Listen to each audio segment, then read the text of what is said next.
bring you the game here between Slam and TheViper in the lower bracket final for the Escape Gaming Masters.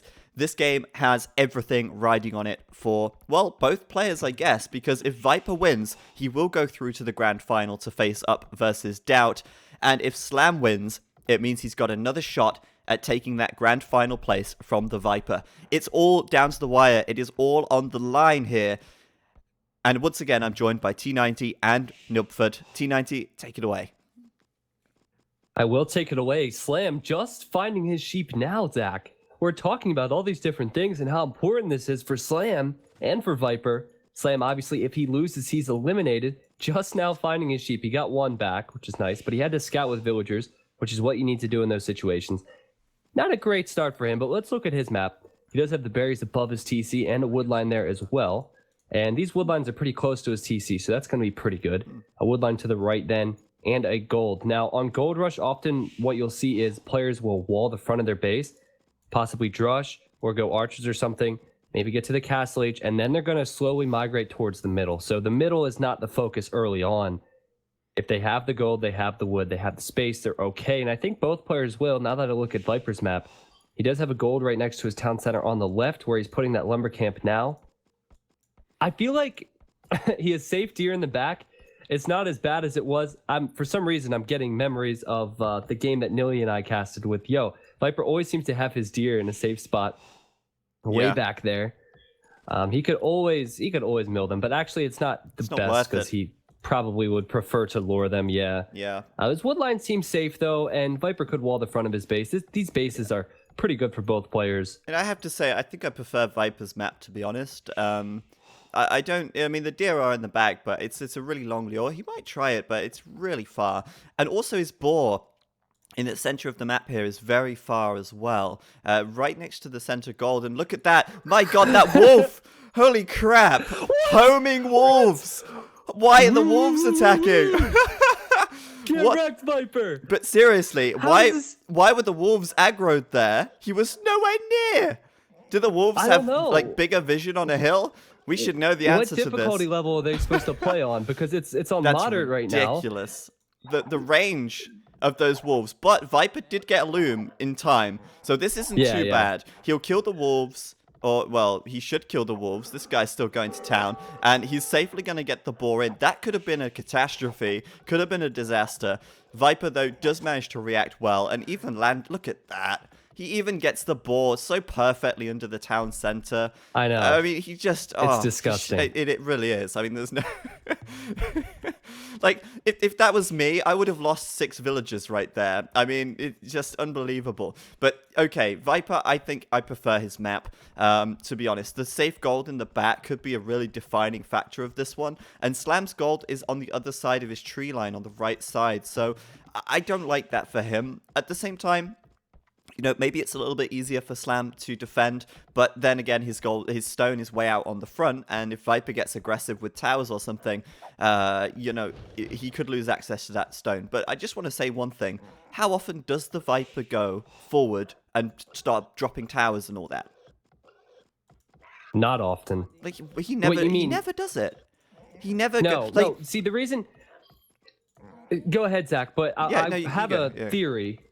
Okay, Doubt, Viper, Jordan 23, all these top players, they all have similar styles. They'll attack, but they won't overcommit because their economy, they know their economy is the most important thing. They know if they lose a fight, it can be game over. So the difference between Slam and Viper has been obvious, and Slam and Doubt has been obvious.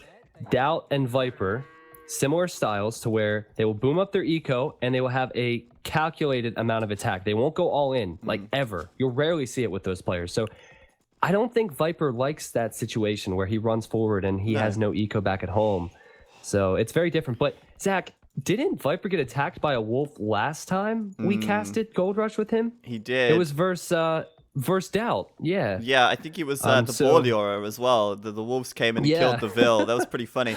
I don't know how the wolves aggroed on him from that far away, but you know sometimes it just happens. Yeah. But honestly, I just want to go back to the point of Viper play style. It's so different. But I want to point out as well that every single time Viper has lost, well, not every single time, but let's say like a very high percentage of the time that Viper loses games, it's when his opponent goes really aggressive forward, puts him under Yeah. immense pressure, and Viper just like eventually crumbles under the pressure. Yet you never see the Viper playing in that style. And on a map like this, it could make a lot of sense because, like I say, the stone from Slam is easily denied by towers, and he could very easily tower behind this wood line and disrupt the wood and really just mess Slam up, but he never does it. And, you know, I'm really curious as to why, really. Obviously, he's one of the best players in the world. We know this from his tournament record and past record, and he obviously has a good reason for not being aggressive like that. Maybe it's just the fact that more often than not, it does pay off in his favor. Yeah. Well, some players are more comfortable with certain things. A lot of players like Vinchester, I'm sure you know, he's not obviously participating today. Vinchester is a very aggressive player, but he loses games because he's too aggressive, you know? So some players prefer different things. And Viper, I think he's so good, he recognizes how much he can put into an attack without it being a huge risk. Yeah. This Drush is coming in now. Yeah. Good wall from Viper. But that's always the same in RTS games. It's always about risk versus reward. I guess in any strategy game, it's always risk versus reward at the end of the day. And at some point, you have to take a level of risk. And the bigger the risk, generally the higher the reward. And in the case of players who go all in, they take the biggest risk, and the biggest reward is actually beating the Viper. And that's when that happens, you know? Whereas the Viper never needs to take that risk because he doesn't feel that need. I would say, though, that Viper actually missed 2 sheep back here, and he hasn't scouted the top. Yeah, look at the fog of war. Yeah, properly. No, he has scouted the top, actually. He's open there. But he's up to the feudal now, and Slam, still in the Dark Age, about to click up with his 3 militia, going to town on the Palisade. But, you know, this militia Drush really not achieving anything so far. Yeah, Viper's doing a good job right now. He's walled the front of his base, like I said earlier on. He's going to go scouts, I assume. It's a shame he doesn't have the sheep, though, and that's really unlucky. I think he's sending a villager out there to wall, so he should find the sheep. And he's back there now on the deer I talked about. Nice and safe. He doesn't have to worry about any Drush coming over here to kill the deer or anything. Yeah, it's a perfect spot for him. Something I would just add here, look how many villages he has on berries, 7. That's because he's not got the sheep. He's actually in a bit of a mess right now because he's trying to make scouts, but he can't afford scouts and villagers because he doesn't have the food income. He's actually only got 1 villager on a farm. He's got the 7 villagers on the berries, and as we know, villagers gather from berries incredibly slowly. So it's super slow for Viper. I feel like he's really messed up here with not having the sheep and mis-scouting that. He's taking the shorefish, but this is not what he wants right now. He would really like to be able to make more scouts, and you can see that even making a scout before a villager here, just to prioritize getting that 3rd scout and counter-attacking a little bit. But, you know, back at home, this has bought enough time for Slam to wall, and it's an incredibly easy wall for him. As we were saying earlier, he does have a map that's super easy to defend. I don't like the scout choice from Viper, and it's so funny. We'll always say, why would Viper do this? And then, whoa, we know. We know why. But scouts are not good on Gold Rush, in my opinion. Neely talked about it earlier. And the archers are better because they can fire over these walls and they can camp on the hills. But the scouts aren't going to do anything here. What is Slam doing with this Vilt? Putting a watchtower up. I was just watching that, and I thought it was pretty smart because he's well aware that Viper's going scouts. He walls the villager in before making the tower, and I think he wants to do that because, as we said earlier, Viper could come in with towers here and prevent Slam from getting the stone at all. So Slam's just going to preemptively build that. I mean, I'm not a fan of preemptively building towers. I feel like if you're not placing a tower aggressively, you should wait until your opponent towers you first. But there's always, I guess, a risk with doing that as well, because there might not have ever been a reason for Slam to build this, and now he's just slowed down his 2nd and 3rd TC and forced himself to have to gather stone. But it could also be that Slam's planning on taking stone now and wants to secure that so he can build more towers later on. But let's see. I mean, Viper's adding more scouts at the moment, and it looks like he's pretty committed to this with a 6th scout, I think, coming out, or 5th scout. I think Viper has to make a couple more now, just so he can secure the map control, because if spears come out, those scouts are going to do nothing. I can't help but think that it is Slam's plan to collect stone later in this game so he can get a castle up. We know what he likes to do with Vietnamese, and it is the Rattan archers. So for now, he's not going to have enough eco to be able to wait for a castle, so he's going to make some archers and go into crossbows, and he'll be up to castle age first. But I think he wants that stone.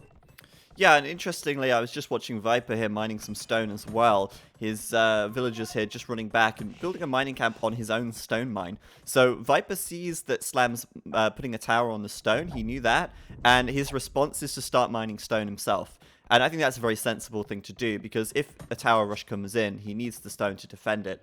Right now, though, Viper, very low on wood. His economy has been stretched incredibly thin so far, but I can't help but notice how many scouts he's really massing up here, and how little he's able to do with them at the moment.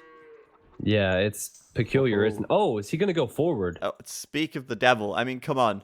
We were just saying Viper never goes forward like early game. Yeah. Now he is. Now he is with 5 Curse vills. the commentator. Oh, I know. Every time. Every dang time. We could watch 1,000 games, Viper wouldn't go forward once, and then the one time where we point it out, he'll go forward. So Yep. It's ridiculous. But it's interesting that he is deciding to go forward here, because he already knows that Slam's put a tower on the stone. Maybe it's more the case of, okay, well, this tower is completely unprotected. I've got scouts with bloodlines. What are you going to do? And what is Slam actually going to do? He's going to lose his archers here. This is a terrible fight for him. Oh my god, that's so bad. Slam having to bring his villagers into the fight. He cannot bring his villagers into this. These scouts have +1 defense and bloodlines. Slam's going to lose his... This is a disaster. Absolute disaster for Slam. No way. There's no way that Slam was expecting this. There's no way he's expecting these scouts with bloodlines. And now he's paying for it. Maybe he should have been scouting around a little bit more with his scout. That tower's going to go down, and archers lost, and villagers are now fighting scouts. This is not what you want. This is so funny. Jeez. Typical Viper style. He'll break the tower down with his own villagers and build his own tower there instead, just asserting dominance, you know. But something we may have missed so far is actually Slam's upgrade to the Castle Age, and he is now actually up. He's making some spears, and if he can just defend from these scouts, he's not doing a terrible job, to be honest. He's not lost many villagers. In fact, I don't think he's lost any yet. This might not be so bad, because spears coming in, and probably crossbow very soon as well. Yeah, that tower's going to be annoying, though. Once the tower is garrisoned, it's going to be right next to the ranges, and, you know, these archers, if they are crossbows, they will go down, and Viper recognizes this, and, of course, Slam is idle. But this is similar to last game, where one player is going aggressive in the Feudal Age, the other player's in the Castle Age. Slam hasn't really been harassed back at his eco. He's just sending villagers forward. I think he has a window now to do damage back at Viper's base. Yep. But Viper's going to try and stall him. He'll immediately stop the tower. This is great. Viper actually running away. 1 villager here, 1 HP. No problem. Just going to walk it off. No sweat. Might be bleeding out, but he can still manage to walk across the map. I'm just waiting for him to run into some wolves. It's probably going to happen. Yeah. And meanwhile, Viper's running into the back of Slam's base. But Slam, I mean, that really wasn't too bad, actually. He actually dealt with a lot of those scouts, and I think that actually turned out pretty well for him. All in all. Okay, so Slam has made a little bit of a mistake. He hasn't finished off Viper's tower. Oh. And Viper's tower has been attacking these villagers, and one almost died. So I don't know why he didn't continue with that. Interesting. But it looks like he sent 2 of his own villagers forward, or maybe that was a mistake as well. Yeah, I noticed that. Slam misplay. sending the vills forward as well to chase the villagers of Viper back home. Interesting. Viper closing his walls up now to stop the Slam counterattack. And this is where Slam would really like to put down a second town center. But because he put that stupid tower down, I'm so annoyed at that. Because seriously, there was no need. That tower literally invited Viper over to his base to break it down for free. And I'm so annoyed by that, because now Slam actually can't put his second town center down and secure some of this nice gold in the center of the map. But I mean, maybe that's not the biggest deal. But at the same time, Slam isn't really making that much military either, and he's hardly counterattacking as well. I don't know. This has been really unconvincing from Slam. I mean, why is this tower being attacked by a spear and crossbows? He has lost, I believe, 2 or 3 units to that tower when it was at 100 HP, and he should have just killed it with villagers. Yeah. He has a moment now to mass crossbows before Viper probably goes, well, into archers himself. or skirmishers Yeah, rather. But yeah. Viper is 30% of the way up to the castle age, and it looks like we have an even game. Well, we have to be very careful here because Viper has got... Actually, he's still taking stone, yeah. So he's probably going to throw up a second TC. And we've seen this so far. The Indians are fantastic at booming and making military at the same time because their villages are that much cheaper. And Viper in all of his games so far has managed to get the boom advantage over Slam, who tends to be more aggressive and play on one town center for much longer. I'm really worried for Slam in this position because of that, because of his track record. And, you know, Viper here, not in a terrible position at all once he hits castle. And Slam just, yeah, I don't know what he's got. I would say he, at least one thing, he has got the advantage with the archers because they have 41 HP instead of 35. Yeah. But that's not game winning at this stage. He still needs more than that. Yeah, I like the towers for Viper on the front. Slam needs to make a decision. Is he going to pressure the middle, which is what Viper normally does, or is he going to boom up a bit? Villagers running forward, are they going to build a mining camp?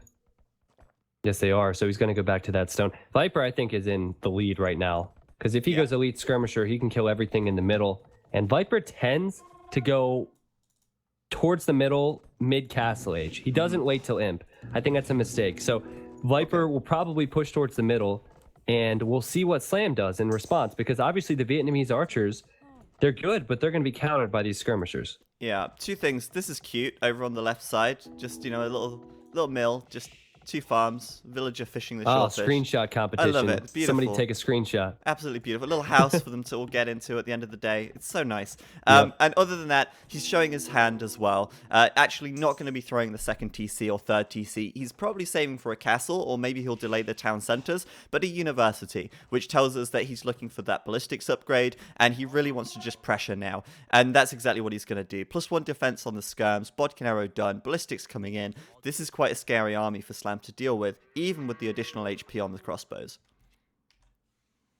Yeah, I like the skirmisher choice. He doesn't have enough of them in the middle, though. If he doesn't have the hill, we could see Slam outmass him. It's possible to fight crossbows versus skirmishers if you have the hill, if you have the upgrades. Yeah. But And I mean, this is Viper we're talking about. Absolutely. I also think that Slam has not anticipated these skirmishes at all. Why else would he make monks? Like, he could not have expected skirms and then make monks, because it makes no sense. The skirmishers right now easily taking out the monks. Even if you get converted with skirmishers, it doesn't matter, because monks are just, you know, they're so expensive. The skirmishers just trash. And I'm really confused by the monk choice by Slam here. But I would say that was a good fight. And that extra HP on the crossbows actually legitimately making a serious difference, actually, in that fight. I actually can't get over that. That's amazing. Yeah, well, Viper also had some good micro there as well. He pulled the one skirmisher away. So Slam didn't recognize that, and he doesn't have ballistics, so he was attacking the skirmisher who was running away. So it actually was a really good trade, considering I thought that was good micro for Viper in the circumstances. The extra health paying off on these crossbows. I mean, let's be honest, the Vietnamese have fantastic crossbows and fantastic archer line. It's great to see these guys working out well, but I'm still a bit concerned, especially with the fact that he lost a couple of monks there and really didn't get much out of it. Back at home, Viper's now finally adding his second TC, but not before he's added in a monastery of his own. At least I guess the benefit of the monks is the nice line of sight that they have. I think it's 10 tiles in all directions, so he can see for miles out. I think it might even be more than 10 tiles, actually. I'm pretty sure that's like, is it 11 or 12? It's an insane range anyway. So he can see Viper's army and position around that, trying to hug the hill as best he can, and adding a siege workshop and knights. Great choice by Slam. Yeah, there's that stable we were looking for. And Viper's going to have to go back here. This is not a fight he wants to take. The Knights are going to clean up the skirmishers. It looks like he's going to kill as many crossbows as possible. And that's a good move. But once the Maganella Knights start coming out, it's going to be difficult. But Slam needs to be careful with these crossbows, Zach. He's losing a lot of expensive units. Exactly, and for what? Just skirmishes? It's no big deal to lose the skirms at this stage for Viper, I feel. And Viper now immediately switching into camels, and of course, here's the Indians. An easy camel switch for him, and he gets the additional +1/+1 on the camels for free. It's a nice position for Viper, to be honest, and Slam now with this Mangonel, he should have garrisoned that inside of the workshop instead of sending it out. And Slam asking population of Viper. Viper says 71. That's actually a lie. He's actually at 66, and I'm surprised to see Slam actually asking what Viper's population is. It certainly doesn't show much confidence, that's for sure. Exactly. That's normally what you ask before you call GG. Yeah. And what was that from Slam? Why did he send that Mangonel out of the Siege Workshop? He just didn't have the gather point Pointless set, I decision. think. I just don't think he set the gather point, and it just came out, and then that's it. The Mangonel's gone. Now, this is what we were talking about before. Mid-Castle Age, this is when Viper ramps it up. And he's coming in now with rams, monks, camels, skirmishers. It's the same unit composition he used earlier. Oh, no, who was it? It was on Kilimanjaro. It was Nikov, I think. Viper versus Nikov. Yeah. The same thing happened. And Slam's calling it. He's got nothing left. Viper, he's going to get the win just like that. Yeah, and that gives me an empty, hollow feeling inside. Viper did a good job, but I think back to the tower that Slam didn't kill, and he had to run villagers away from it. It was at 100 HP, and losing a couple units there, and then that Mangonel, and standing those crossbows underneath the skirmishers. It could have been better for Slam, and a lot better for Slam, but Viper advances, and Slam nicely says, good luck next. Good game, though. Yeah, I mean, it was interesting. I think Viper held an edge the entire time, to be honest. I didn't feel at any point like Slam truly had an advantage that game.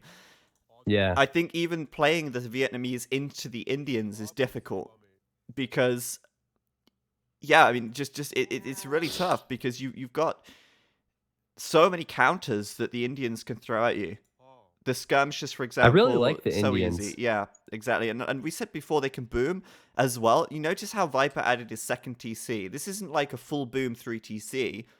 This is like 2 TCs, semi-boom, semi-aggression. And it works so well because each of his villages just cost like 38 food or something. It's so cheap.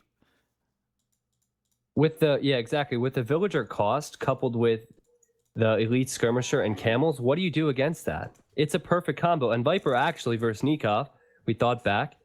He went scouts and he transitioned into the same thing. So maybe Viper, when he goes scouts, and I feel uneasy about it, has a game plan with this Civ, and he's executing well. Yeah, I completely agree. Maybe Notepad has something to add for this one as well, but it wasn't such a long game. I don't think there's a huge amount left, but I'm sure he's picked up on something that we missed.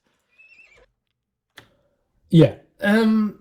It felt so weird that when the Viper went aggressively there with about 7 scouts, bloodlines, +1 defense, 5 aggressive villagers, and how did Slam react?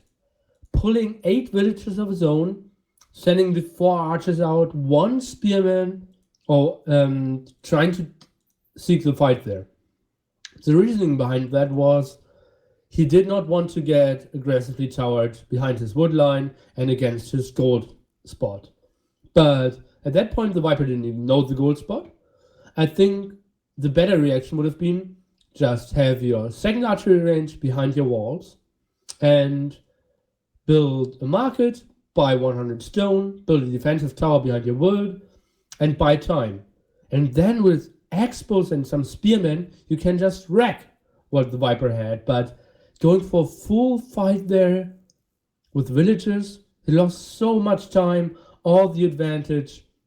And I think from there on it was an uphill battle again. And I think when he really lost it was the fight in the middle, where he had roughly 15 expos and 2 knights against 15 skirmishers, and he lost all his expos. Just pull back your expos and let the 2 knights kill all the skirmishers. And then he still had an army to counter the skirms, to fight against magnates, to actually protect his magnates as well.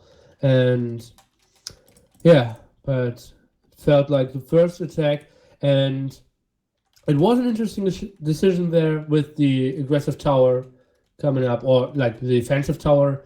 If he just had it walled at the front as well, the game would have looked totally different, because then the Viper could not have went for the full aggression against the tower there. Very interesting stuff. I think I will have to ask Viper later on. Not Viper, Slam later on. What his decision making was there. Yeah, so there you go, guys. Slam knocked out of the lower bracket grand final, or final, sorry. And that means, I mean, I can't believe this. This is crazy because considering we had a qualification stage which introduced more players, we saw players like Bact and Tim and other really great players entering into the qualification here. We're actually going to see the Viper versus Doubt for the grand final. Well, doesn't that sound familiar? I've never seen that before. I didn't cast a set of games like that recently at all.